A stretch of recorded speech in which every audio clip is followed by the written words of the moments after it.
moving on to the New Testament, it's worth noting that I have previously mentioned that the New Testament commences with the book of Romans, since the covenant does not change unless the testator dies. So when Christ died, the new covenant began, and the only one who wrote in the most excellent way about Jesus Christ was the expert architect, the Apostle Paul. The apostles were not able to write anything, because at that time Jesus Christ was not Christian, he was Jewish and followed Moses' law. Therefore, at that time Christianity could not be discussed. Paul is the one who brings up all the revelation of the new covenant.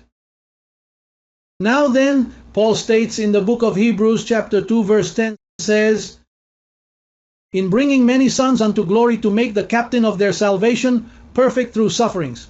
Paul continues to make reference to the term many, and in Hebrews 9:28 it confirms it even more. It says that Christ was offered once to bear the sins of many.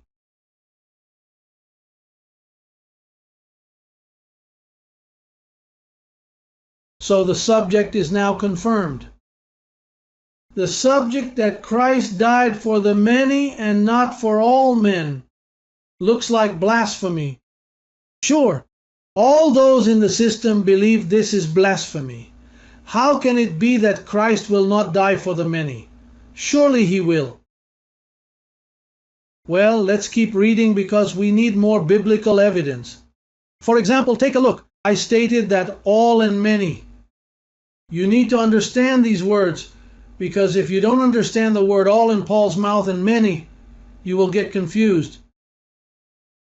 Check out Romans chapter 5 verses 18 and 19. Notice how the verse is worded. It says, "Therefore, as through one man's offense, judgment came to all men, resulting in condemnation." How many? Through one came condemnation to all men. However, notice that when it says all, it is referring to the fact that it is not all men, it is all the many. It says, "Even so," because the manner cannot change. If that happens, then we fall out of the faith and enter apostasy. "Even so, through one man's righteous act, the free gift came to all men, resulting in justification of life." Now, how do we know that all refers to many? Look at verse 19. The 19th verse says, "That for as by one man's disobedience many were made sinners." That is, these many are the many of verse 18. Do you understand me? And it says that so also by one man's obedience many will be made righteous. Now, where does the confusion come from that the Lord died for all men? Because if you think he died for all men, then you also believe in free will. To believe in free will leaves you out of the covenant. It leaves you out of the doctrine. You are not following sound doctrine like you claim to have been for all these years.